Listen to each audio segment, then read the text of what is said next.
وَإِذْ قُلْنَا لِلْمَلَائِكَةِ اسْجُدُوا لِآدَمَ فَسَجَدُوا إِلَّا إِبْلِيسَ أَبَى وَاسْتَكْبَرَ وَكَانَ مِنَ الْكَافِرِينَ۔ اور جب ہم نے فرشتوں کو حکم دیا کہ آدم کے آگے سجدہ کرو تو وہ سب سجدے میں گر پڑے، مگر شیطان نے انکار کیا اور غرور میں آ کر کافر بن گیا۔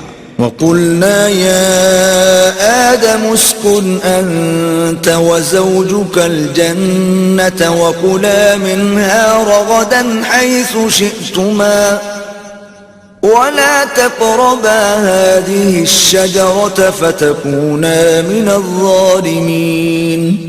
اور ہم نے کہا کہ اے آدم، تم اور تمہاری بیوی بہشت میں رہو اور جہاں سے چاہو بے روک ٹوک کھاؤ پیو، لیکن اس درخت کے پاس نہ جانا، نہیں تو ظالموں میں داخل ہو جاؤ گے۔ فَأَزَلَّهُمَا الشَّيْطَانُ عَنْهَا فَأَخْرَجَهُمَا مِمَّا كَانَا فِيهِ وَقُلْنَا اهْبِطُوا بَعْضُكُمْ لِبَعْضٍ عَدُوٌّ وَلَكُمْ فِي الْأَرْضِ مُسْتَقَرٌّ وَمَتَاعٌ إِلَى حِينٍ۔ پھر شیطان نے دونوں کو وہاں سے پھسلا دیا اور جس عیش و نشاط میں تھے اس سے ان کو نکلوا دیا۔